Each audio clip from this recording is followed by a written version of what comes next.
Hi, welcome to Haven. This is a podcast that's a safe space for curiosity and conversation. I'm your host, Haven, and today I'm curious about hidden vices and blind spots.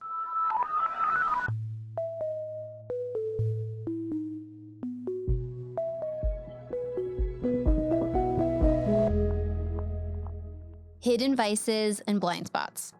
I'm going to start with the gentler one, which is blind spots, because those feel like a way safer entry into just telling you about my hidden vices and secrets. But blind spots, or even just kind of like recurring weaknesses that you know about yourself. Sometimes it's just things that keep coming up, or sometimes it's a gaping character issue you don't know about yourself. For me, I'm thinking of blind spots. The most easy one to know is typos. If I work really, really hard and look over things, I can, have the platform plugins like Grammarly. I can double check. Thank God for autocorrect. But my natural tendency is to have 1,000 typos, especially if I'm tired, especially if I'm in a rush. My closest friends and my assistant, they just know, please assume the gist of what I'm saying. And if it really is unsure, ask, but just use your best judgment and hope that you narrow it down. But I see that in everywhere. My mom was saying that my worst subject growing up was reading comprehension. Not because I didn't understand what was happening. It was because I was just reading so fast that I would get to the end and it would ask questions and I would flub it because I didn't actually either really read it or I just moved to things of going to the end. Like, I will never be a perfectionist. I think that takes too much time. Why care about that exact last percent when you can just get the majority of things? This is wrong, by the way. I'm not saying you should be a perfectionist, but I'm telling you this is a weak spot of mine of you should care about those details. But I almost went to the other extent of like, I'm going to try really, really, really hard and work on this to the level some people were like, wow, you're so detail oriented. And I was like, why do they think this about me? There's no way I'm detail oriented. But the way that I would argue it is focus, where it's like a camera lens where my natural is big picture. But if you tell me to zone in and focus on one thing, I can do that. But it's not my natural mode of operation. And I think about was it Christmas or birthday? No, it was Christmas. I was getting a friend. She loves John and Vinny's banana bread. So I was like, not only am I going to get her the banana bread, I'm going to find their recipe so she can make it at home. Later on, she's like, this banana bread's amazing. Like, I can't believe it's almost essentially vegan besides like the salted butter. And I was telling Aaron that. He goes, that's not true. There's definitely eggs in there. And I look up the recipe my friend sent me. And I was like, there's definitely eggs in there. Then I was like, oh no. Can you send me the recipe card that I hand wrote for you? I had forgotten to put the eggs on there. So I did all this very extravagant gift. And I miswrote the actual freaking recipe card of how to make the banana bread. Like, that's so example of me. Or another example is my daughter wanted to wear her flower girl dress again for a party. And I was like, no, not for a party. She just wanted to wear it on a random day. And I was like, well, it's too fancy. Let's not get it messy. But why don't we throw you a tea party? So I invited all of the preschoolers in her class. We went so extra. Me and my friend Kim, we co-hosted it at her house. She got a little toddler table. We had little finger sandwiches, dietary restrictions for the kids with allergies. We asked the parents to come in all black. So they were like the Met Gala waitress. Then I look at the invite I sent. Wrong date. Yep. Yeah. All this extra stuff. My sister is off camera laughing at me. It is, thank God we caught it. But I'm like this kind of thing where I will go so extra and this one moment will ruin everything. And then I'm going to also share a story that I reserve the right to cut where you may not hear this because I may be too embarrassed to share it. But one time in college, so I was a tour rep for World Vision. They let you sponsor kids in third world countries. And my sister's laughing so hard. My husband's saying, keep the story. I don't know, guys. You may not ever hear this story, may not see the light of day. But I was a tour rep for World Vision. So I would structure all of my college classes to be like Tuesday, Thursday. I'd typically fly out Thursday night, work a conference Friday, Saturday, fly back Sunday. I lived in Dallas. There was an event that was in Oklahoma. And I was like, great, I'll just drive after classes Thursday. I don't have to fly. So that morning, my sister and I, she ended up going to the same college as me. And so we would like drive together to school. And that morning I had put like, this was before phones. This was in a Garmin GPS on my car, like an accessory. I had put the address in there to see like what time do I need to leave? Again, thinking things in advance, or so I thought. I forgot though, my sister and I were driving to school and we had an argument about how far Austin was. So I put it in the GPS just to check. I didn't save it, so I didn't think anything of it. That being said, after college classes, I'm going and driving to what I thought was Oklahoma. And I see this sign and it's like something about Austin. And I was like, that's weird. And so I look up on a map. Oh, it's the same way to Austin. This must mean if you exit and turn around, you go to Austin. How dumb do I have to be? And then I freaking like 3 hours later get there and it says welcome to Austin and everything makes sense. And I'm like yelling in my car, like straight up screaming at myself, being like, you're kidding me. I drove to Austin. How? The sign said it and I didn't really think about it. I had to drive all the way back to Dallas, then to Oklahoma. It was a miserable long night. The story's funny now, but one, it was not funny at the time, and two, it was really embarrassing. So all that to say, I don't want to keep this story, but I feel like I have to, of everyone has weaknesses. Everyone has blind spots. Everyone has weaknesses. It means you're human. We're going to talk about them today just in general. So I was like, okay, modern day besides like typos, recipe cards, directionally challenged, like what are my weaknesses? So I texted out 4 kind of groups. I asked my best friend Candace, my siblings in our group chat, my mom, and my business partner Kyle. And I said, hey, I'm going to do a podcast talking about kind of weaknesses, blind spots. Like it would help me to know, like, what do you think mine are? My best friend Candace said, I don't like this game. It didn't answer me. My siblings both said, this sounds like a trap. And I was like, no, like, I really want to know. And my brother just wrote back, well, yeah, sometimes you voice memo texts. And I was like, okay, close enough. Can you go deeper? And then my sister's like, well, you like trashy reality TV. And I was like, technically not weaknesses, but they didn't play the game. My business partner, Kyle, was like, yeah, like maybe you take on too much sometimes. He's like, it's really hard for me to kind of think about this one. So I was 0 for 3. Then my precious mom, she gave me an amazing email, very thoughtful, very like well put and articulate. I'll weave it in that part later, but she was the only one who answered me. So I was like, okay, how can someone help identify their own blind spots, weaknesses, but almost like character issues, like what are your character issue blind spots? And there's actually a really good strategy for that. I remember someone taught me it a couple years ago where you ask someone, hey, what's someone that like in your life or around your life that kind of like bugs you? Like who kind of gets under your skin and what are their qualities? And I remember I asked like a couple people and one person, he was like, well, yeah, this other guy was like super loud and obnoxious. He always has to be the funniest guy in the room. And this was someone I used to work with, like when I was touring World Vision. He was saying that about someone else. And in my head, I was like, that's you. Like you're describing elements of you.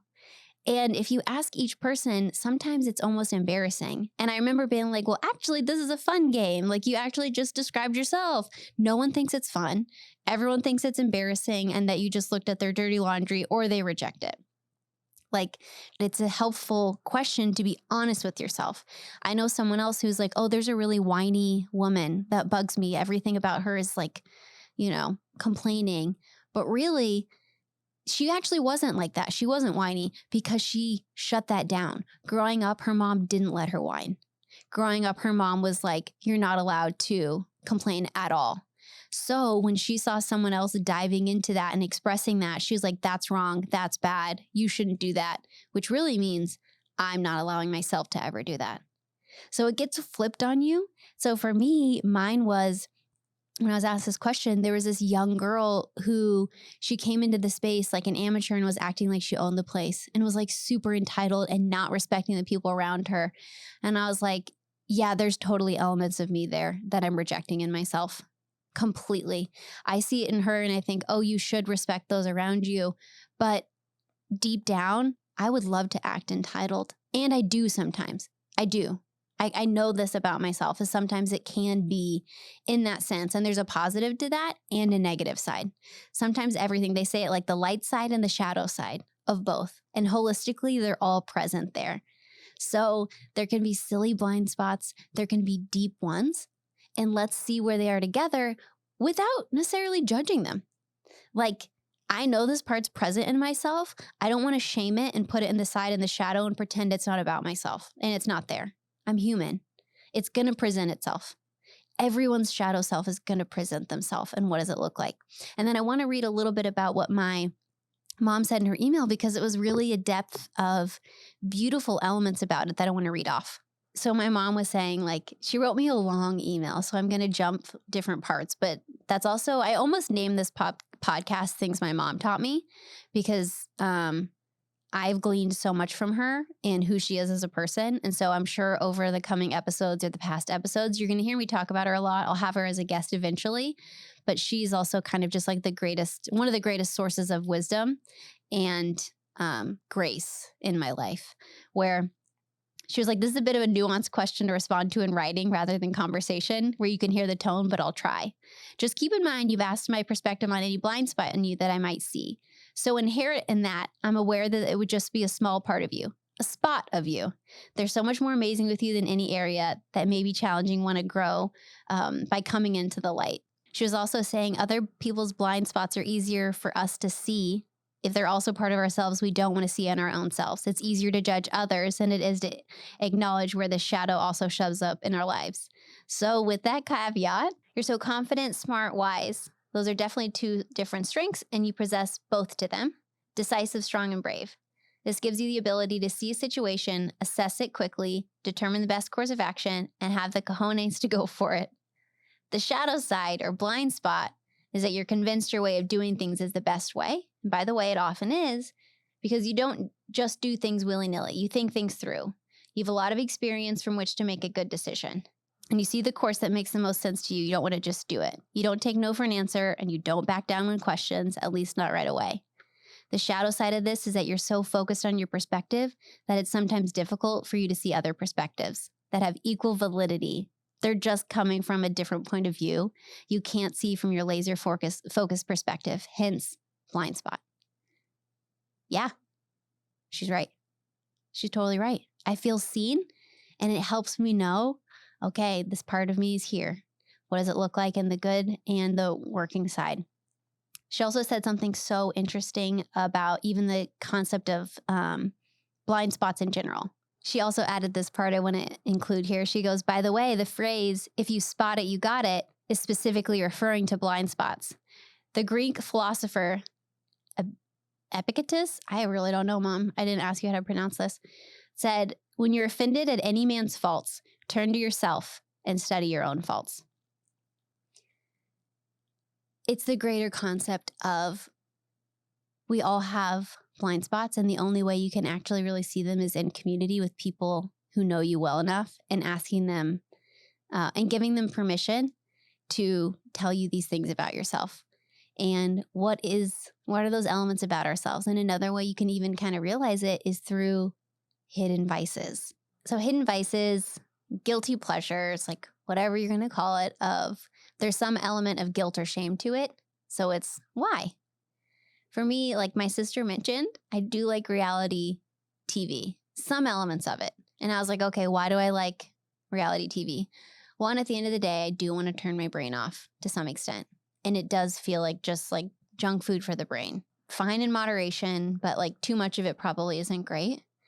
But I like the element of it because I was a sociology major in college, and I find it wildly fascinating how we can all watch the same scene of a group, and then their individual confessionals are like rewriting the story or sharing their own perspective. And I'm like, we watched what happened. Like, why do you think you can pull one over on us?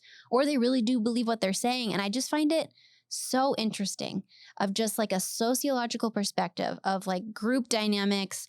One instance can go off and be a whole theme for the season. And you're like, wow, they really just pulled something out of nothing. And I watched it and I was entertained. So like that to me is just so interesting. But you know what it really is? It's gossip. It's definitely gossip. That's what it is in the confessionals. It's what it is, at least on the shows that I'm watching of like Real Housewives. That's totally there. And I was like, that's interesting because in my life, like I try very, very hard to not gossip and to not be embedded in other people's drama, to not triangulate. I see the value of conflict and working through things together, but I don't want to hear too much as far as like outside of my circle. But there's also a part of me that'd be like, how amazing would it feel to be petty? How amazing would it feel to disregard how someone else's like would be impacted by what you're saying in this confessional that you know is going to be broadcasted? Like, I think it would feel so incredible, even though there would be way too much damage and it would not be worth it. But I have a confessional in my head going, even if I don't say it, I have to admit it. Like, I'm sure thinking things in my head. I'm just seeing someone who's saying it. You know, it's easier for me to judge them. It's easier for me to laugh at them. But all of these things tell us about ourselves. And what is it? I asked on my Q&A, like, what are people's hidden vices? And there's a lot of reality TV, so I know I'm not alone. Some people's were like endless scrolling on TikTok. Someone said doom scrolling. Someone said expensive beauty treatments.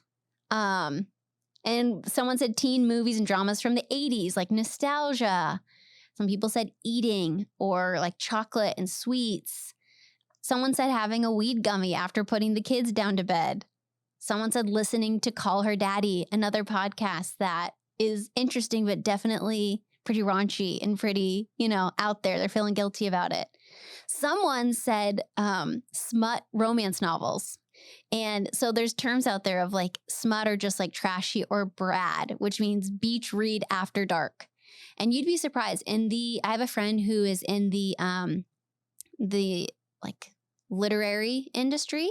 She was telling me like 800% higher are like romance novels, and they're not who you think. They're coastal millennial women. Oftentimes moms, oftentimes Christian. She was telling me that if you look on Amazon, there's like some Christian speaker, Lisa Turkhurst, and it's like the recommended purchases that people who have bought her books also purchase. And so this is a little inappropriate. If you're listening with kids, then like turn it down for a little bit. But it was like Lisa Turkhurst's book, her other devotional book, a romance novel, and like a vibrator or something. And I was like, wow, we women are real dynamic there. So it's like, it's out there, even if you're admitting you're not, like, what is it? And I'm not typically a romance novel person, at least not intentionally. My husband and I went on a getaway last week, and my friend lended me a copy of It Ends With Us, which is a book. And I was like, oh, great. She was like, it's a great read. And I was reading it, and I was like, yikes, this took a turn. And I was thinking, like, I hope Aaron doesn't look over my shoulder as I'm reading this. Like, when you're like on an airplane and you're like, I hope the passenger isn't seeing what I'm seeing. It got like, I'm feeling like blushed thinking about it. Like, it was definitely one of those type of books. So there are more people reading those than you think. You listening probably have read it. You probably know exactly what I'm talking about, and you don't want to admit it. But why do we hide it about ourselves? Is there a safe place to talk about it? Those elements are in us. It's just, how do we not section it aside? And how do we not carry the shame about that and talking about it? So I actually am going to bring a friend in here. We're not necessarily going to go into like her deep, dark secrets in the way that like I vulnerably put out mine out there of driving to freaking Austin and, I like reality TV. I'm not going to ask that of someone whose name isn't on the podcast, but I do think it's interesting because we've had these conversations before. Now a quick pause to hear from my sponsors. This episode is brought to you by Efficienade. Efficienade offers fractional virtual assistants whose sole purpose is to help people who are making a difference. Are you bogged down in your email and still managing your own calendar? Delegating those tasks to a high-caliber career assistant can free you up to utilize your time towards the areas of your best and highest use, allowing you to focus on the areas you truly thrive in. Learn more at efficienade.com. That's efficient, AIDE.com. Okay, back to the episode. So first, hi, Emily. Hi. I'm so glad you're here. Thanks for having me. I'm going to give the listeners the back end because we've been childhood friends. Mm-hmm. Because our dads are friends, but it's really more accurate to call them frenemies. Yes, that's cute. It is cute. I like that. Because they deeply love each other and they bicker a lot. Mm-hmm. But they love to bicker and they love to like gently tease because it's a foundation of love. but they definitely are like making fun of each other. Like your dad can roast my dad in the best impression of him ever.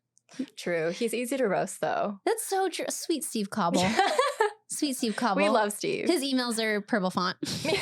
It's very my dad. Also, what was the degree Fahrenheit he has to have the room? Oh, right. Yeah, there's like, it's like freezing. It's freezing. It's specific. I haven't lived in his home in many a year, so I don't know. But your dad and my dad will work knows. together. Your Yeah. dad probably knows my dad to a level that I definitely don't because of their years and years of friendship. But Emily and I are one of those rare instances where we actually are still friends after childhood, which like kind of never happens. And if you've noticed, I have a beautiful Erewhon, gorgeous $17 smoothie in front of me because it's not like our, guilty pleasure. We definitely like are fine to enjoy it. It's guilty because it's expensive, but she brought this to me as my guest because it's a shared love in that whenever we hang out, we're like, what if we spent $17 on a smoothie today? I think we deserve it. I think Cheers. it's great. Cheers. Erewhon sponsor me so I don't have to pay $17. I'll give you an episode plug. This is your only free one. As I build and grow, you can't afford me, please. Anyways, so you've lived in LA for a couple years now, but you're not from LA. So give the listeners just a little background on like you as a person. Okay. I grew up in DC, which I love so much. It's like one of my favorite cities. And then I was super interested in music, so I ended up going to college in Nashville for that. And then I met my husband, Riley, there. Then I moved to LA and he followed me to LA. Oh, yeah. Which was great. Yeah, win-win. Win-win. Yeah, as far as music too, you were like checking the mic levels with my producer, Litos. You're like, asking all these specific questions. And you're like, it's so weird to talk and not sing. And I was like, you can sing like, sing the whole. I'm Emily. Can you imagine if I actually did that? It'd sound better than what I just did. I don't know. It's early. People plug her music, go listen to it, but you don't get it here. You have to go find her and then subscribe to her. Anyways, keep going. Thanks for that. I'm trying to grow this and I'm like, how can I grow other people? Love it. Anyways, you moved here with Riley. Anime loving Riley. Anime loving, video game loving Riley. Tie-dye wearing, croc wearing. Plant daddy. Yeah. Cat daddy. Cat daddy now. Yeah, we have 2 cats. They found you. They did in my Jeep. Yes. Which is a whole other thing. Yeah, I feel like that's... But you moved here for music. Yes. Songwriting, yes. I do a lot of sessions with different artists. I'm doing a little band project called Cherry Swim Club, which is like a very alt indie pop rock nostalgic vibe, which is fun. Yeah, I love making things. I feel like it's just so fun. I love singing. I love doing like K-pop stuff. Kind of all over the place as a writer, but it's what I love. I love it. And the reason I wanted you as a guest here is especially in this like blind spot, hidden vices, that kind of thing of you as a songwriter have an insight into some people's most vulnerable states. Like you are an observer of people for sure. And we so in the mornings, you and I used to kind of work out together and you live like a couple blocks. So we would carpool all the time. Yeah. And we would have all of these kind of conversations. Like I miss those so much, by the way. I wish you joined my gym. The Equinox cult. But we used to do class pass and we used to do boxing. Yes. And that was my favorite class. But we'd have these conversations in the morning before we would, get our expensive smoothies. But these are the kind of things that we would talk about all the time as far as like just following our trains of thought and everything. So in the concept of like blind spots and that kind of thing, I shared up on the front of the episode of like I asked like friends yesterday on text. No one really helped me except for my mom because no one really wants to answer. How do you unpack like such a big sense of that? And one way I was thinking is people who aren't familiar with Enneagram, there are 9 numbers there. And you take a test and you kind of identify like which one's the most like you. But there are like shadow sides of each of them. And that's one way to help you kind of understand if you're not particularly able to identify that about yourself. So I'm an Enneagram 3, which is an achiever. And you are? I'm an 8. Which is? A challenger. A challenger. So what is like it about the challenger? So the achiever is like, I want to go, I want to be the best, I want to try. The shadow side is actually shame, which is like pushing down parts of ourselves that we don't like about ourselves, that we don't feel are worthy. So like, do you know what's the shadow side of an 8? The shadow side of an 8, when I was reading about it, it was a lot about being overly dominant and kind of, I don't know, like what's the word? Dictator, Like a dictatorial or aggressive. Yeah. Mhm. Yeah, like that. Just super like over like doing it on all levels, I feel like. Yeah, like a higher intensity than maybe the incident incurs. When I think of like at least some of the unhealthy 8s I've experienced, they're almost like wounded animals, just thrashing. Like so much power, but like it's not towards necessarily always the right scenarios. Yeah. And they wound other people. Yeah. But it's because they have a power and they're just using that power in maybe the most unhealthy sense. But there's other shadow sides of every Enneagram number. Like your husband, Riley, he's a 7. Yes. 7s are so fun. 7s they're the enthusiast, right? Totally. Yeah. 7s. I think my dad's a 7 too. A lot of my best friends are 7s too. Yeah. When I did my episode of Which Parent Did You Marry? Your mom asked you, and I was like, we all know. Yeah, we all know. We know. You married my dad. You married your dad. Enneagram 7. Yeah. Totally. It's like party all the time. Popular, knows everyone. Knows every waiter's name. Never meets a stranger. Yeah. No, life of the party, enthusiast. Also, when you picture 7s, they are like 100 1-foot holes. So they'll like do like a foot in something and then go on to the next thing that interests them versus an Enneagram 5, which is like Aaron, which is 100-foot hole. Like one area of expertise down, like more and more nuance. Where 7s are like, I'm going to dabble here. I'm going to dabble here. I'm going to dabble. Like, I think they get bored fast. Totally. Yeah. And they're like, I'm going on to the next thing. Yeah. But like Enneagram is such a helpful, these are all tools. Like these are all complete tools to identify like who you are and potentially even like the shadow side of yourself. So we have some questions submitted here around the topic. So I'll have you read some off. Okay. Here's the first one.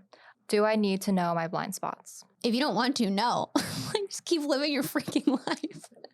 This podcast is about this podcast is about just exploring stuff. But yeah, if you turn off this podcast and you're like, I don't care, go for it, man. I like to explore. But yeah, there is actually, it's a light question, but there is some point to stop over examining yourself and just live your life. Yeah, I think like the perfectionist in me is like, oh God, make a list of all the things that are wrong with myself and then like go through them and like, how can I do this better?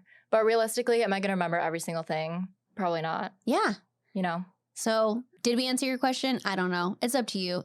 You really don't have to. No one's forcing you. At what point do hidden vices become like they're crossing the line? Like they are becoming addictions or just really bad habits or, you know, kind of spiraling into very unhealthy things. Well, if it's an addiction, it's definitely crossed the line from vice to serious.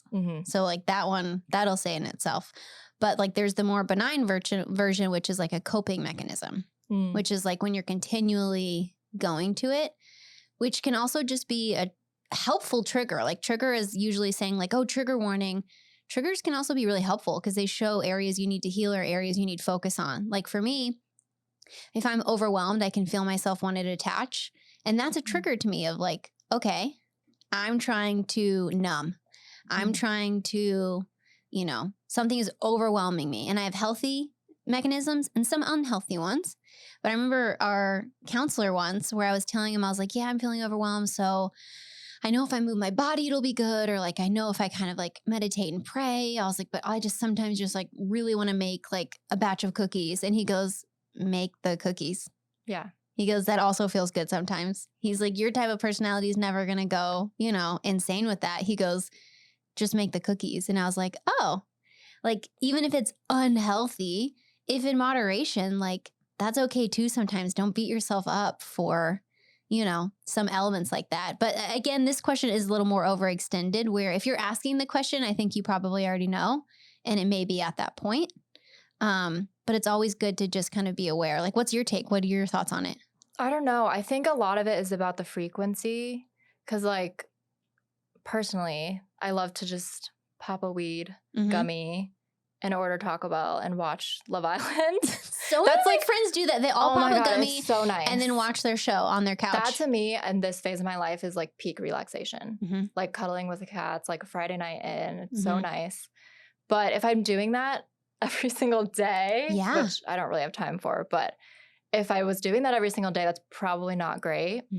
But again, like what if like someone was going through a breakup and they need 7 days of doing that, maybe that's okay. You know, like I think it depends on the situation too, because it's like you just don't know what people are going through. And if that's like how you're coping with life, I think it's a pretty harmless I think what thing, you say was interesting of like frequency and then context. You know, ask yourself those and then see from there too. But I think it's a great question to ask in general. Yeah. How should I respond if my blind spots are being pointed out and I didn't ask for them to be? Ooh. Ooh, spicy. Sounds like you're married. Yeah. I would say... True. I would say that's interesting. There's just a lot of nuances there. I would say the natural human reaction is to be defensive, period. I would think you can just allow yourself being like, oh, wow, I wasn't ready for that.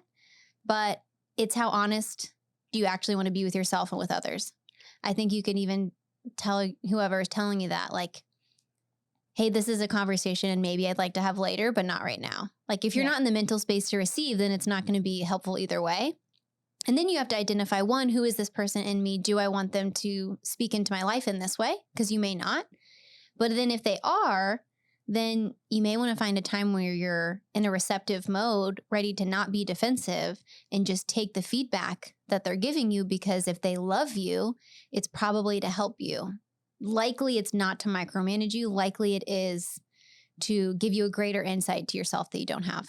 I have an example of this. Ooh, okay. So this was a couple years ago. Me and Riley went out to, I think, like dinner and drinks with a bunch of friends. I think there were like maybe 5 or 6 of us in the group. We're all talking, having a couple drinks, whatever. It's super casual. And we get home. And I'll never forget, because I was so embarrassed. Riley was like, just like a note. And I was like, oh God, here we go. Here it comes. What's the note? He was like, just a note, like, I noticed today you were talking a lot and like you were just really passionate about what you were saying, but it looked like some other people in the group might have something to say and it seemed like they didn't know like when to say it. And so I have like multiple reactions to that. The first one is like, oh my God, how embarrassing. Like you never want to be that person who's like, blah, blah, blah, blah. Like, you know, just like talking and like not aware of everybody else, being like, oh my God, shut up, you know? But then my other thought was like, why didn't they just say something? Like that's, and yeah, I'm like if you want to talk, speak up. Is that what your thought was? Yeah, like I don't know if they were like shy about something or they didn't know how to interrupt and be like, hey, I'd love to add to that. Because some people like have trouble doing that, you know, and I understand that. But I also am like, that's just not how the world works. Like if you want to say something and share your perspective, like you have to make a space for yourself to say it. And it might be interrupting somebody to like get your point across. But I don't know. So I have like, I'm wondering what you think of that situation. What I think is actually how kind and gentle of Riley to put it up that way. Oh yeah, he's very sweet. Like my takeaway outside of, we'll table that and sidebar the other part, but I'm like, that's a great husband. Is he's looking out for you that way. And I know he celebrates that part of you. And I know that he will speak up, you know, but I think it's great of him to clue you in. It doesn't even necessarily mean you have to change behavior, but I just think it's really cool that he loves you enough to tell you in that kind of way and to see you in that kind of way. Well, to answer your question, I don't know. I wasn't there, but I do think I haven't known you to ever not allow space, but I think it's also because I'll just say what I want to say. So you and I are totally fine. Yeah. I think someone quieter, you know, I don't know, but I've not known you to fill up a room, you know, in a way that like someone can't come in because you're always very gracious and very interesting. I say that. I also know you have a strong impact, which is what I respect about you. So I think someone who is feeling more intimidated, which is regardless of their side of the fence, again, like you're right, their side of the fence.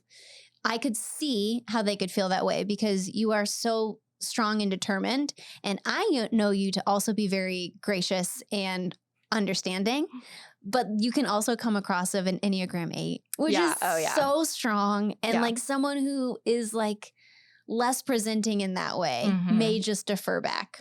Yeah. So it's a weird both and of, I do love that about you. I don't want you to change that. But also I know I can take it. I know someone else who's a little more gentler. Like you may just want to be aware of those scenarios in the way that Riley's cluing you in. Yeah, which is great. And my greatest takeaway is like, go Riley. I knew I liked him, but especially I like that because he's not intimidated by you. No. And he can say something like that in a loving way. And I like that he did that. Now I'm much more aware. I think because that was like a couple years ago, and now I'm like, okay, we're going to hang out with a big group. Like, I'm like, psych yourself up. I'm like, okay, like talking to myself, like, okay, I know that if I have something to say, I can say it, but I need to pay attention and make sure no one's feeling left out. I like that one. Yeah. Okay, next question. Are there any situations where it's better to embrace your blind spots rather than correct them? I mean, I think yes. I'm trying to think of what kind of situation. Part of me thinks is, yeah, eat the cookies if you're overwhelmed sometimes. Eat the cookies. Eat the cookies. Eat the cookies. Eat Smoke the cookie weed, dough. Like, yeah. That's my favorite part about it. I feel like things like that are harmless, again, and like if you're not doing them a lot. Yeah. Also, Yeah. you're human. You're never going to correct every single blind spot, period. Like, there's just no way. There's no way. You're not going to hit perfection. So at some level, you just may need to also be like, this is me, and I'm doing the best I can. And for me, I think, okay, that's where I need God's grace. Like, that's the best I can do. I'm curious, actually, how would that apply to like gossiping? Because I feel like everybody talks about what everybody's doing. And I don't know if that's necessarily considered gossiping. Is gossiping only like negative things? Or is it also just like, oh, Haven and Aaron, we're doing this today, blah, blah, blah. No, that feels fine. I think gossip is there's a malintent below it, or it's sharing something that you don't have permission to share. That's how I would constitute gossiping, is if you're sharing something out of context, not to serve them and not to uplift them, or if you have like a sub-intention that's not pure, or if you have information that you have not been given information by them to share outside of them. And in those three instances, I don't think so. But in just like casual conversation, I think it's okay. What if you're like upset about something though? And I'm like, I call my best friend and I'm like, this person did this. You don't know them. Like, I don't say their name or whatever. No, that to me, I think is very helpful, because then you give them the scenario, and like Candace is my best friend. Like, that's how I feel about my best friend, Grace. She knows everything because she helps me work it through. And she's the safe place for me to vent, where I'll say to her what I'd like to say, and she goes, don't say that. Yeah, She goes, don't do that. But I need a safe place. So Candace and Aaron probably are that for me. And I think you're right though, because I don't think it's gossip at all. Okay. I think it's like very much so, here's a scenario laying out. Yeah. Like, and you just need the safe place to like buffer and be raw and be true. Like Candace taking on the hidden vice, she hears all my confessionals like that are in my head. She hears everything. And like, I need a place to actually get those out so they're not just like trapped in my brain. This made me think of, this is kind of a tangent. Go for it. But it made me think of this conversation you and I had, which was so funny, about, I don't know if this is considered advice. I'm curious what you think. Uh-oh. About how you were like, I'm really like, you were like, I'm really annoyed at my sister right now. Uh-oh. And I was like, what, why? And you were like, Clancy's in the room. Pause. Oh no! Why are you telling this, Emily? Yes, fine. Man, everyone's gonna know my secrets from this freaking episode. No, I think it's okay. It's so fun. I think it's hilarious. Okay. I get mad about stuff like this This is too. when we were carpooling and it was a sacred time. No, you can Do share. you know what I know exactly. It's the freaking Ugg shoes. Yeah.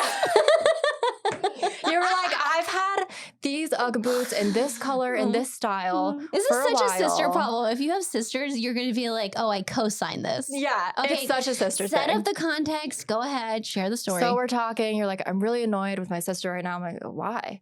And you're like, well, I've had these Ugg boots in this specific color and style, and I was wearing them, and she liked them. I don't know if she like said something about them, I don't remember. but then she went and bought the exact pair. Yes. And you were like, are you kidding me? Like the exact same pair, like at least get a different color or something. What's funny about this is it was like one of those confessional moments. I ended up not telling her because you go, everyone has those shoes. Like, it's not a problem. And I was like, okay, fine, Emily. You're right. You're right. I'm the problem here. But you were right, though. We need the friends who are like, it's not a big deal. You're being like dramatic about it. Okay, but I definitely have that I think it's a vice. I think it's a vice of like, okay. no, like it's okay. It's okay. I have it too. I know. The Enneagram 3 is like, don't tell people my problems, but this is the point. Keep going. Isn't that the point of this episode? It is the point. It just makes me uncomfortable. Yeah, but it's your podcast and this is a topic you chose. I know. So we have to talk about it. Enneagram 8, just like slap me. Tell me more. It's not bad. No, you're right. I have the same thing. Like it's so irrational, but I hate it when people copy me too. But it's like really just a compliment. And also we all copy each other all the time. Like that's what a fashion trend is, for example. Like there's no way to get around it. And we all like the same things for the same reasons. And it's funny because it's such a sister thing where like growing up, I would be like so proud of an outfit. And then my sister would be like, love it. Go into her closet and change and then come out. And I'd be like mad and I'd tell my mom and she would be like, well, you have the problem with it. I'm like, I'm the originator of it. Make her change. And she would say no. And I was like, okay. And again, I shared, like in my last episode, individual Little Mermaid, let me be my own self. Anyone who copies me, I actually don't enjoy it because it touches on a childhood wound. But yeah, if you have Ugg boots, I know you're not copying me. Clancy, I know you're not copying me. It's a style and I'm happy for you. And my friend Emily, who loves me enough, told me it was my problem. I feel you. I had a couple situations with friends where they bought the exact same color of the exact same shoe. But then I was like, oh, I guess we'll just match. Yeah. Like, yeah. Well, that's gracious. And I realize though, I do that. I'm like, oh, I love that. Like, that's a great idea. That's a great thing. Yeah. So I can't get mad at someone else when I do it myself. Yeah. I copy people all the time. Thank you. But not people in my circle. I feel like that's weird. Oh. I don't know. I have a lot of feelings about that. Because it's awkward. You show up with the same top. Yeah. In the same color. The same shoe to Thanksgiving. Yeah. Just kidding. I know we just said this was my problem. I'm not going to beat a dead horse. horse. It's Uggs. Like, we love Uggs. Uggs sponsor us. Uggs. The takeaway is I'd love to be sponsored by Uggs and my sister would too. Like, we'll both take a sponsorship deal. My sister would like to add an ender because she was I've been sitting here just so blessed by the realization that I'm related to the trendsetter for Uggs, who somehow was the first and only person to ever think, brown Uggs, that's cool. That's my thing. They're brown Uggs. I also want to add, I gave her this sweatshirt that she's wearing. It was a hand-me-down. It was going to Goodwill. Oh my gosh, this is extra content that we can just going on the podcast. Yes, it is. It is going on it. Well, it took a turn on the end. I said softball question to end, and we definitely shared another side of me. But no, as jokes aside, this was so wonderful. I'm so glad to have you on here. Like, this just reminds me of like our early morning car rides with our smoothies. Like, it was awesome. Well, thank you for having coming. me. It was awesome. So, okay, the end of the episode, I feel flushed because this was an embarrassing one in a good way, but like, subscribe, follow. My Instagram will do Q&As like this. You can submit. Smart. You can submit long form questions to hello@havenpod.com. And other than that, I'll see you on the next episode.